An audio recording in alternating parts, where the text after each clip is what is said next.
오늘 말씀의 제목은 위대한 믿음입니다. 수로보니 여인의 위대한 믿음. 오늘 본문은 예수님의 그 휴가 기간에 일어났던 일이라고도 할 수 있어요. 마가복음 7장에 예수께서 일어나서 거기를 떠나 두로 지방으로 가서 한 집에 들어가 아무도 모르게 하시려 하나 숨길 수 없더라. 예수님이 참 사역이 피곤했던 것 같아요. 우리 마태복음 15장 오늘 본문인데 14장에 보게 되면 세례 요한이 목베임 당해 죽었다는 소식을 듣죠. 아마 사랑하는 주님에게는 굉장히 그것이 큰 아픔이 됐을 거고, 그리고도 나가서 오병이의 기적을 일으키고 또 바다 위에 제자들에게 오셔갖고 안심하라 내니 잠잠하다 하라, 그리고 게네사라의 호숫가의 근처에서 많은 병자를 일으키고 고치고, 이제 또 수많은 우리 서기관 바리새인들과 또 논쟁을 하고 아마 육체적으로도 많이 지치셔서 갈릴리 호수 저 위쪽에 두로 시돈 지방으로 가셔서 좀 쉬려고 했는데, 여러분 빛이 감춰질 수가 없죠. 그러니까 또 흉악한 귀신 들린 딸을 둔 여인이 예수님을 찾아옵니다. 오늘 이제 말씀의 결론은 예수께서 대답하여 이르시되 여자여 내 믿음이 크도다, 내 소원대로 되리라 하시니 그때부터 그의 딸이 나으니라. 해피엔딩으로 끝나죠. 여기서 내 믿음이 크도다, 주님이 깜짝 놀라는 믿음이었어요. 우리 백부장에게도 이스라엘에서 이만한 믿음을 못 봤다. 내 믿음이 크도다 원문대로 하게 되면 메갈레 피스테스, 메갈레라는 말이 이 메가톤이란 말의 원래 원어가 됩니다. 메가톤급인 믿음, 아주 위대한 믿음을 가졌다 하고 주님께서 칭찬하시죠. 그리고 내 믿음대로 될지라, 그 즉시로 딸이 낫게 되는, 딸이 치유하게 되는 역사도 나타나고요. 여러분, 하나님을 기쁘시게 하는 것은 믿음이죠. 믿음이 없이는 하나님을 기쁘시게 하지 못하나니, 하나님은 뭐 돈 많은 사람, 권세 있고 힘 있고 인물 잘난 사람 특별히 관심 없으세요. 얼마나 큰 믿음으로 주님께 나오느냐, 믿음의 사람을 기뻐하시고 믿음의 사람의 분량을 채우시고 역사하셔서 내 입을 넓게 열라 주님 내가 채우리라. 저는 여러분의 가정이 큰 믿음의 가정의 복을 받기를 바랍니다. 우리 양평동 교회가 큰 믿음의 큰 그릇의 복으로 주님께서 채워주시는 은혜가 있기를 바랍니다. 수로보니게 여인의 위대한 믿음, 우리 세 가지. 첫 번째 한번 따라합시다. 주님이 누구인지 아는 믿음입니다. 정확한 믿음의 대상이 있다는 거예요. 믿음의 고백이 있다는 거죠. 마태복음 16장에서 예수님이 사람들이 나를 누구라고 하더냐, 세례 요한이 죽었다고 살아났다고 하던데요, 예레미야나 같은 선지자라고 하던데요. 정확하게 주님을 사람들이 잘 몰라요. 어떤 사람들은 예수님이 오병이어로 배불리 먹고 나니까 임금 삼자, 수많은 사람이 예수님께 몰려오죠. 이제 이 어려운 시대에 먹고 사는 문제는 해결됐다. 근데 조금 지나니까 예수님이 자기들이 원하는 만큼 또 빵을 만들어주지 않아요. 그러니까 다 떠나가 버렸어요. 내가 생각했던 그런 주님이 아니라는 거죠. 헤롯도 예수님을 보려고 원했지만, 마치 예수님 만난 무슨 마술쟁이처럼 요술을 볼까 기적을 볼까 바랬지만 주님이 전혀 그러지 않으니까 다시 내쳐서 돌려보내버립니다. 여러분, 예수님과 똑같은 시대, 똑같은 지역 안에서 주님을 만나고 보고 기적을 보고 말씀을 들었지만 어쩜 그렇게 듣고 만났는데도 주님을 못 알아봤을까 이해 안 되지만, 사실 오늘날은 말씀이 있고 더 많은 은혜의 도구도 있지만 수많은 사람이 주님께 나오지 않고 주님 믿지 않는 거 동일한 거 아니겠습니까? 본다고 듣는다고 모든 사람에게 구원이, 그 예수님이 누구인지 모든 사람이 깨닫게 되지 않는다. 오늘 우리는 특별한 은혜를 받은 줄 믿습니다. 나의 주시라 매주간 예배하며 고백하며 사랑하는 주님께 나와서 예배하는 우리가 얼마나 귀한 은혜를 받은 겁니까? 가난한 여자 하나가 그 지경에서 나와서 소리질러 이르되 주 다윗의 자손이여 나를 불쌍히 여기소서. 가나안 여자라는 것은 그 당시에 가나안 족속들은 이스라엘 백성들이 여호수아 시대에 진멸했던 사람이에요. 사람 취급 안 하는 대적이에요. 그런데 그러한 출신 여자가 나와서 정확한 믿음의 고백을 예수님께 하고 있다는 거예요. 주 다윗의 자손이요. 첫 번째, 당신은 주님입니다. 퀴리어스입니다. 내 인생의 주인이고 내 삶, 내 소유, 내 생명, 내 모든 것의 주인이시고 창조주시고 나도 주님의 소유다 하는 것이죠. 다윗의 자손이요. 이 말은 유대인들에게는 메시아란 뜻입니다. 당신은 내 인생의 그리스도시요 메시아라는 엄청난 고백을 하고 있는 거죠. 여러분 이런 소리를 외치고 큰 소리로 지르면 잘못하면 돌 맞아 죽을 수도 있는 겁니다. 그러나 이 여인은 공개적으로 확신 있게 목숨 걸고 주님은 나의 주시요 메시아라고 지금 고백하고 있는 거죠. 제가 제대할 때요, 제대하는 전날 우리 항상 이제 쫄병들이랑 회식을 해요. 내일이면 이제 떠나니까. 그리고 저도 이제 회식을 하고 맛있게 많은 것을 먹이고 그동안 수고했다, 축하합니다 뭐 이러고 이제 불을 끄고 정리하고 자려고 하는데, 자려고 하는데 이 말은 꼭 해야 되겠다 계속 마음에 걸리는 게 있어서 어두운 중에 나 이제 내일 가는데 한 5분만 얘기 좀 해도 되겠냐고. 하시라고. 그래서 소대가 40명인데 그 중에 아직까지 예수 믿으라고 얘기를 한 번도 못 해본 애들이 있어서, 야 이렇게 가면 이제 영영 못 볼 애들일 수도 있는데 5분만 전도를 했던 적이 있었어요. 그래서 다음에 여기서 못 보더라도 천국에서 보려면 왜 예수님을 믿어야 되는가 5분으로 나름대로 설명을 이렇게 쫙 했어요. 그러고 났더니 그 어둠 속에서 한 애가 질문이 있습니다 그러더라고. 뭐냐고 그랬더니 그 말 책임질 수 있습니까? 내가 김경우 수경님 얘기 듣고 진짜 교회 가서 열심히 믿었는데 나중에 죽었더니 천국도 없고 예수님도 없고 다 뻥이면은 그럼 책임질 수 있습니까? 그러는 거예요. 저는 이제 그때 그 말을 들으면서 그런 걸 느꼈어요. 아, 믿고 싶은 구석이 있구나. 뭔가를 붙잡고 싶긴 하구나. 죽음 뒤에 뭔가 특별한, 죽어도 끝나지 않는 그러한 소원이 있구나. 그런데 진짜 내가 올인할 만큼, 내가 정말로 믿어도 될 만큼 그 대상이, 믿음의 대상이 확실하냐 이걸 묻고 있는 거예요. 정말 남은 평생 수십 년을 믿었을 때, 죽었을 때 수지 맞는 장사가 되느냐 그건 거예요. 여러분 어떻게 생각하세요? 의심할 바가 없는 거죠. 우리가 믿는 주님은 십자가 지시고 부활하시고 지금도 살아서 역사하시면 의심할 바가 없는 거죠. 여러분 우리가 다르게 생각해 보면 믿지 못할 것을 평생 믿고 의지하지 못할 사람은 평생 의지하고 구원이 없는 것에 평생 구원이 있다고 속아 사는 사람들은 얼마나 억울하겠습니까? 정확한 믿음 어디서 출발하는 거예요? 우리가 믿는 믿음의 주님이 누구신가? 정말로 그분이 어떤 하나님이신가를 아는 데서 시작하는 겁니다. 우리는 증거가 있잖아요. 히브리서 12장의 히브리서 기자는 뭐라 합니까? 이러므로 우리에게 구름같이 둘러싼 허다한 증인들이 이미 있는데, 그래서 우리는 모든 무거운 것과 얽매이기 쉬운 죄를 벗어버리고 인내로서 우리의 앞에 당한 경주를 경주하며 마지막에 믿음의 주요 온전케 하시는 예수를 바라보자. 할렐루야. 믿음은 주님이 누군지를 아는 지식에서 출발한다는 거죠. 자, 두 번째 한번 따라합시다. 사랑 때문에 위대해진 믿음입니다.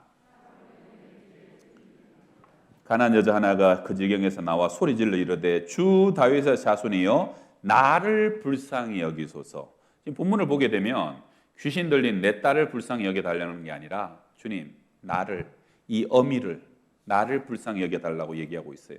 지금 딸은 함께 와 있지 않아요. 어디 있는지도 몰라요. 몸 좀 누웠는지 아니면 정말로 귀신 들려 미쳐 날뛰고 돌아다니고 있는지 나를 불쌍히 여겨달라는 거. 이 비참한 어미의 심정을 좀 돌아봐 달라는 거죠. 여러분 사실은 귀신 들린 딸이 힘들까요? 엄마가 힘들까요? 우리는 많은 경우에 본인보다 그것을 지켜봐야 되는 부모가, 사랑하는 사람이 더 힘든 경우도 많죠. 장애아를 둔 부모 가족들 보게 되면 자폐나 아이들은, 정신질환자들은 자기는 몰라요. 자기는 평안해요. 자기는 해맑아요. 장애인지도 몰라요. 근데 그 아이를 평생 건사해야 되고 뒷바라지를 해야 되고 그 부모님들의 고통과 가슴 아리, 심지어는 하나님 나 우리 애보다 딱 하루만 더 살게 해주세요. 내가 먼저 죽으면 얘는 누가 돌봐줄 거냐고 얼마나 그 평생 가슴 아리하며 살아갑니까? 흉악한 귀신 들린 딸을 지금까지 바라보며 가슴을 치고 살아가야 했던 이 어미를, 나를 좀 불쌍히 여겨달라는 거죠. 세상에는 여러분 아픈데도 아픈지도 모르고 자기야 영혼이 죽어가는데도 죽어가는지도 모르는 사람, 하나님께서로 점점 멀어져서 나중에 불구덩이에 떨어지는 직전인데도 그 심판의 두려움도 알지 못하는 수많은 인생들이 있습니다. 어떻게 해야 됩니까? 본인들은 울 수 없어요. 다른 누군가가 울어줘야 되고 아파야 되고 가슴을 치고 기도해야 되고 긍휼로 그들을 하나님께 간구할 때 여러분 그 눈물이 그들의 강팍한 마음이 녹아지는 거예요. 닫힌 눈이 어느 순간 열어지고 여러분 누군가가 울어주고 기도할 때 그러한 영적인 무감각함이 내가 무엇을 부여잡아야 될 거나 영적 각성으로 이어지게 된다는 거죠. 마가복음 9장에도 보게 되면 예수님이 변화산에서 영광 받고 내려오시는데 9명의 제자가 귀신 들린 한 아이를 몽땅 달라붙어서 기도를 했는데도 귀신이 떠나가지 않죠. 그 아버지가 와가지고 당신의 제자들에게 쫓아달라 했지만 아무도 못 쫓더이다. 이제 당신이라도 뭘 할 수 있거든. 주님이 그때 뭐라 그럽니까? 할 수 있거든이 무슨 말이냐? 믿는 자에게는 능치 못할 일이 없느니라. 내 믿음 없는 것을 도와주소서라고 절규를 하죠. 근데 그 아이가 지금까지 어떤 인생을 살았어요? 어릴 적부터 귀신에 들리게 되면은 파리하여 배짱 말라 해골이 몰골이 된 해골에다가 귀신이 잡으면 엎드러져요, 거꾸러져요, 경련을 일으켜요, 거품을 흘려요. 불과 물에도 자주 던져 죽이려고 하더이다. 물에 뛰어들면 같이 뛰어가서 아이를 건져내고 불에 뛰어들면 다시 건져내고 그 인고와 고통의 세월을 지냈던 아버지 그 한 맺힌 나를 좀 불쌍히 여겨달라는 거예요. 여러분 만약에 아버지가 본인이 귀신 들렸다면 그 어머니 자신이 그런 병에 걸렸다면 그만큼 애절했을까요? 사실은 내 아픔이 아니기 때문에 더 아픈 게 있는 거죠. 우리 아버지들 보게 되면 한 직장에서 20년, 30년 근무하신 분들 여러분 남자들 직장 생활이 얼마나 힘듭니까? 하다 보면요 이런 말 해서 되는 건 모르겠지만 더럽고 치사하고 안이 꼬아가지고 내가 그냥 내 한 입 풀칠하고 사는 거면 12번도 더 그만뒀을 텐데 그만두려고 하고 사표를 집어던지려고 하면 우리 애 학교 졸업할 때까지만 우리 애들 기반 잡을 때까지만 가족 때문에 버티고 인내하고요. 가족 때문에 일을 주먹을 불끈 쥐는 거죠. 사랑하는 가족 때문에 참고 인내하는 거죠. 그게 사랑의 능력입니다. 오늘 이 여인이 그 수치 속에서요 끝까지 그 믿음으로 주님께 칭찬받았던 이유는 사실은 사랑 아닙니까? 사랑. 링컨 대통령이 미국의 남북전쟁이 한참일 때 국무장관을 대동하고 맥클라렌 장군의 전투본부를 찾아서 격려하려고 방문을 했어요. 때마침 전투 중이어서 오랜 시간을 기다렸습니다. 그리고 한참 후에 돌아온 맥클라렌 장군이 지금 대통령과 장관을 본체 만체하고 그냥 숙소로 들어가는 거예요. 그래서 뭐 옷 갈아입고 씻고 나오려나 하고 기다렸는데 한참 있다 보좌관이 나오더니 하는 말이 죄송합니다만 장군께서 지금 너무 피곤하여 잠이 드셨습니다. 화가 난 국무장관이 대통령에게 당장 저 친구 잘라버리고 해임하시지요. 그때 링컨이 유명한 말을 하게 됩니다. 그럴 수 없어. 만약에 저 장군 때문에 이 전쟁을 이길 수만 있다면 나는 저 장군의 말굽비도 잡아줄 수 있고 저 장군의 워카도 내가 닦아줄 수 있다오. 여러분 링컨의 나라를 향한 사랑이죠. 이 전쟁에서 이길 수만 있다면 저 장군이 그런 능력이 있기 때문에 내 자존심이 뭐가 중요하냐. 이 나라만 살 수 있다면 나는 내 자존심이 뭐고 다 버리고 더한 것도 할 수 있다는 거예요. 여러분 사랑 때문에 종로로 타는 거예요. 사랑 때문에 바보 취급당하고 사랑 때문에 못할 것이 없는 것이죠. 그 수모를 다 견뎌내는 것이죠. 제가 이번에 제주도 수련회 갔다가 저는 어제 먼저 왔는데요. 한 90명이 함께 수련을 하는데 가기 전에는 제가 이번에 재정도 많이 들고 또 코로나도 있고 이거 정말 잘하는 걸까 기도하면서 갔는데 이번에 첫날 뭐 하자 말자 너무 잘했다. 정말 너무 큰 은혜가 부어지고 있어요. 우리 교회 자녀들은 간 애들은 대부분 다 3대, 4대, 5대 이런 믿음 애들이 많죠.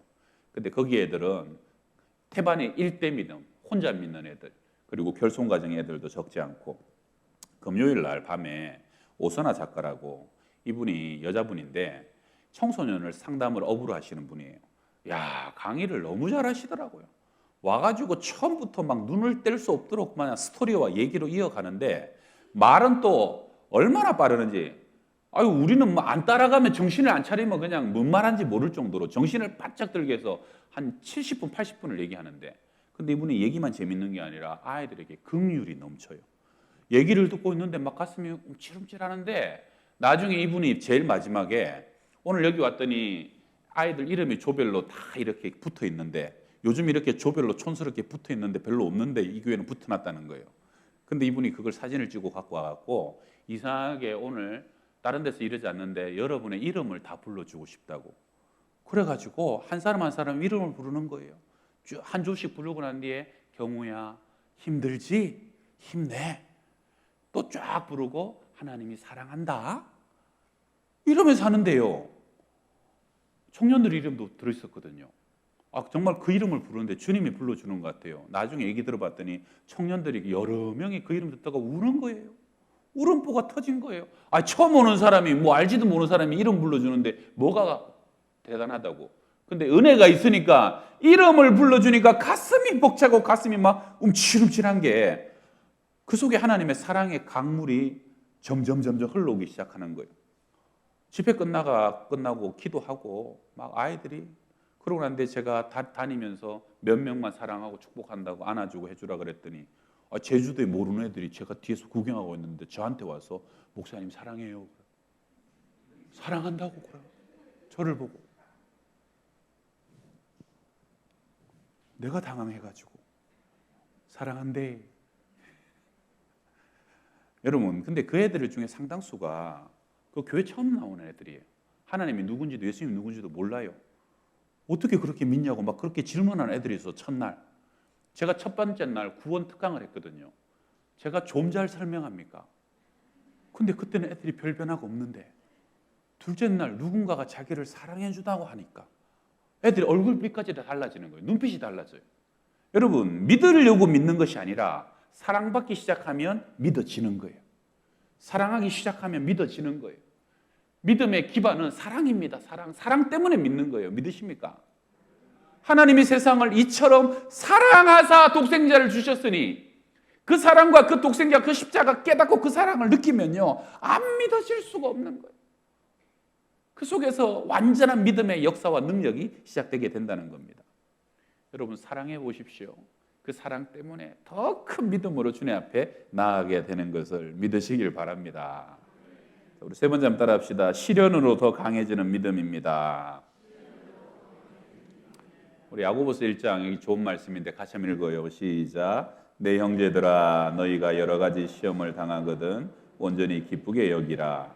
이는 너희 믿음의 시련이 인내를 만들어내는 줄 너희가 알미라. 인내를 온전히 이루라. 이는 너희로 온전하고 구비하여 조금도 부족함이 없게 하려 함이라. 시련을 겪을수록 믿음의 시련을 믿음으로 겪으면요 여러분 막 불평하고 이런 게 아니라 믿음으로 감내하고 믿음으로 시련을 인내하면 인내를 온전히 이루라. 그 인내가 너희로 온전하고 구비되게, 이 영어로 온전이라는 것이 머추어, 성숙하고 구비가 complete, 완전하고 꽉 찬 사람이 된다는 거예요. 여러분 환난과 시험이 올 때요 하나님이 주시는 것이다.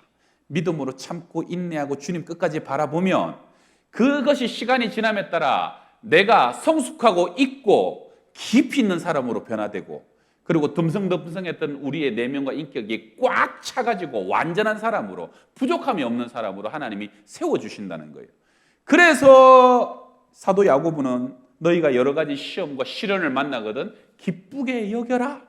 하나님의 또 다른 변장된 은혜고 변장된 축복이라는 거예요. 여러분 가만히 한번 돌이켜 보세요. 언제 하나님 만나셨어요? 평안할 때 만나셨어요? 아니요. 정말 힘들 때 하나님 만나는 거예요. 여러분 우리가 언제 믿음이 깊어집니까? 잔잔한 강을 건널 때가 아니라 거센 풍랑, 태풍의 바다를 건너갈 때 우리의 믿음이 깊어지는 거예요. 언제 우리의 기도의 응답과 능력이 나타납니까? 간절히 하나님 의지하고 하나님께 부르짖을 수밖에 없는 그런 상황 속에서 우리는 살아서 응답하고 우리를 붙드시는 하나님을 경험하게 되는 것이죠. 오늘 이 본문의 여인이요 그 위대한 믿음으로 네 믿음이 크도다 위대한 믿음이라고 선언하는 것은 너무너무 환난과 시험과 마음의 어려움이 많은 것을 극복했기 때문입니다. 첫 번째는 인종차별이에요. 예수께서 대답하여 이르시되 나는 이스라엘 집에 잃어버린 양 외에는 다른 데로 보내심을 받지 아니하였노라. 이거 인종차별 아닙니까? 가나안 여인 너 가나안 출신 주제에 네가 은혜 받을 만한 자격이나 네가 은혜 받을 만한 그런 존재가 되느냐. 얼마나 모욕적이에요. 그 당시에 또 여자들은요 개수하는 카운트도 넣지 않았어요. 여자라 그런가 진짜 신경도 안 씁니다. 예수님의 침묵이죠. 예수께서 한 말씀도 대답하지 아니하시니 귀신 들렸다는 건 그 당시에는 문둥병과 같이 저주받은 사람으로 여겨지잖아요. 이 여자가 평상시에도 얼마나 사람에게 무시를 받고 조롱을 받았겠어요. 수치 속에 살았겠어요. 근데 주님께 부르짖는데 대꾸도 안 하네. 요즘 말로 이런 개무시가 어디 있어요. 굉장히 자존심이 상했겠죠. 그 다음에 네 번째는 제자들의 무시입니다. 예수께서 한 말씀도 대답지 아니하시니 제자들이 와서 청하여 말하되 그 여자가 우리 뒤에서 소리를 지르니 보내소서. 시끄러워 죽겠네. 극성 많네. 주님 대충 해서 좀 보내버립시다. 여러분 옛말에 때리는 시어머니보다 누가 더 미워요? 말리는 시누이가 더 밉다고. 그 사람 그 여자 속으로 그렇겠어요? 안 그렇겠어요? 저 제자놈들 집값 것들이 뭔데 보내라 말라 하나. 그런 분노도 있었겠죠. 여러분 우리는 주님 만나러 교회에 왔는데 사람이 방해되는 경우가 많아요. 보이지 않는 주님은 문제가 안 되는데 보이는 사람과 여러 환경들이 방해가 되고 장애가 되는 것들이 많죠. 사람 때문에 마음 상하고 말 한마디 때문에 내가 주님께 나아가는데 힘이 들고 포기하고 싶고 심지어는 막 주의 종이 목사가 시험거리가 되고 이만큼 교회 열심히 하는데 안 알아주고 몰라주고 그래서 마음이 서운해지고 시험 들라 그러고 막 교회 떠나버리고 싶고 그런 경우가 많아요. 근데 여러분 기억해야 될 건 뭐냐면 주님 만나려고 하면 위대한 믿음으로 서려고 하면 그 시련 하나하나를 넘고 밟고 이겨가야 큰 위대한 믿음의 복이 우리를 기다리고 있다는 것을 믿으시길 바랍니다. 결정적인 것은 자존심을 건드려요. 자녀의 떡을 취하여 개들에게, 여기 개는 새끼 개, 어린 개입니다. 자녀의 떡을 취하여 개들에게 던짐이 마땅치 아니하니라. 이스라엘 사람들은 원래 가난한 사람들을 개 취급하거든요. 우상 섬기는 개들이다. 개처럼 무질서하고 토했던 것을 또 먹는 개처럼 죄를 또 짓고 음란한 족속들이다. 누가 자녀의 떡을 취하여 개들 같은 너 같은 개에게 던지느냐. 이런 모욕적인 대우가 어디 있어요. 근데 여자가 뭐라고 대답합니까? 27절 우리 같이 읽어요. 여자가 이르되 주여 올소이다마는 개들도 제 주인의 상에서 떨어지는 부스러기를 먹나이다. 유대인들은 식사하기 전에 물로 먼저 정결례를 한번 씻지만 물이 없을 때는 가끔 빵으로 손을 닦아내 갖고 그것을 바닥에 버립니다. 그러면 개들이 와서 그걸 먹기도 해요. 저는 자녀의 영광, 자녀의 자격의 은혜를 얻는 게 아닙니다. 맞습니다. 옳습니다. 저는 개 같은 사람입니다. 멍멍멍멍 나는 개입니다. 그러나 주님, 상 아래 개들도 부스러기 은혜라도 먹지 않습니까? 자녀의 영광을 달라는 게 아니라 부스러기 은혜라도 나에게 허락하시고 나를 불쌍히 여겨 달라는 거예요. 여러분 하나님은 겸손한 사람에게 은혜를 막을 방법이 없는 거예요. 겸손한 자가 받지 못할 구원도 없고 겸손한 자가 받지 못할 치유도 없는 겁니다. 할렐루야. 자, 우리 28절 크게 한번 읽어봅시다. 이에 예수께서 대답하여 이르시되 여자여 내 믿음이 크도다. 내 소원대로 되리라 하시니 그때로부터 그의 딸이 나으니라. 예수님 자세가 틀려져요. 여자여, 이게 귀나이라는 단어인데 영어로는 맴이라는 단어예요. 갑자기 주님이 그 여자를 존귀하게 마리아에게 그러잖아요. 여자여 내 때가 아직 이르지 않았습니다. 이게 극존칭이거든요. 갑자기 주님께서 이 여자를 향한 대우가 달라져요. 탄복하신 거죠. 주님이 깜짝 놀라신 것이죠. 어쩌면 아직도 그러한 이방 여인들을 향하여서 귀찮아서 빨리 보내버리려고 한 제자들을 향해서 깨달음을 주려고 주님께서 그 여인 속에 대단한 믿음을 미리 알아보시고 그 대단한 믿음이 고백될 수 있는 상황을 시험적으로 만든 것은 아니실까? 예수께서 이르시되 마가복음을 보게 되면 이 말을 하였으니 돌아가라 귀신이 내 딸에게서 나갔느니라. 이 말을 하였으니 여러분 영적 전쟁의 격전지는 입술입니다. 사람이 아무리 내 마음속에 악한 생각이 부글부글 끓어도요. 악한 생각을 정복하는 가장 좋은 길은 입으로 말하지 않는 거예요. 이 여자라고 지금 쌩하고 욕 한마디 하고 왜 돌아가고 싶지 않았겠어요? 당신도 똑같은 사람이네라고 왜 주님께 저주하고 싶지 않았겠어요? 그러나 이 여인은 끝까지 낙심하지 않고요. 입술로 옳습니다. 맞습니다. 상 아래 개들에게 주시는 부스러기 은혜를 달라라고 선언했을 때 이 말을 하였으니 돌아가라. 그 말을 선포함과 동시에 내 딸이 나았느니라는. 여러분 하나님의 복은요 입술을 통해서 흘러오는 거예요. 끝까지 낙심하지 말고 저주하지 말고 입으로 범죄하지 말고 하나님께서 복 주실 만한 입술의 열매를 맺고 그 입술이 끝까지 하나님께 칭찬받고 인정받으시는 삶이 되시기를 바랍니다. 마지막으로 이것은 원격 기적입니다. 원격 기적. 오늘 딸 봤어요? 못 봤어요? 못 봤어요. 어디 있는지도 몰라요. 그러나 그 어머니와의 만남, 어머니의 인정과 칭찬이 딸의 구원과 치유로 바로 이어지는 원격 은혜가 전해지는 거예요. 여러분, 여기 오신 많은 분들도 자녀를 위해서 걱정하고 염려하죠. 오늘 말씀을 통해서 우리가 마지막으로 깨달을 수 있는 건 뭐예요? 어떻게 우리 자녀가 변화될까? 어떻게 고침받을까? 어떻게 이 아이가 바르게 설 수 있을까? 그것도 중요하지만 기도할 수 있는 아비가 먼저 바로 서고 어미가 먼저 바로 서게 되면 그것이 자녀들에게 원격인 은혜로 저절로 흘러갈 수 있다는 것이. 내가 겸손하게 하나님 앞에 서게 되고 내가 끝까지 포기하지 않고 때로는 내 자존심 다 내려놓고 주님께 인정받게 될 때 부모의 믿음을 통해서 자녀가 복을 받게 되고 자녀가 취함을 받게 되고 자녀의 오랜 소원이 이루어질 수도 있다는 것입니다. 할렐루야. 중요한 것은 그 사람이 아니에요. 지금 주님 앞에 예배하는 내가 중요하고 주님 앞에 기도하는 자로 부름받은 저와 여러분이 중요하다는 거예요. 여러분, 소돔과 고모라 성 멸망당할 때 죄인이 많아서 멸망당한 거 아니에요. 왜 멸망했어요? 의인 10명이 없기 때문에. 한 집안에 한 명의 믿음의 사람이 온전히 바르게 서게 되면 그 사람 때문에 모든 가족이 구원받고 변화되는 것은 거기서부터 시작되는 것을 믿으시길 바랍니다. 이 놀라운 믿음의 원대한 은혜와 축복이 저와 여러분의 가정의 삶에 가득하시기를 주의 이름으로 축원합니다. 기도하겠습니다. 하나님.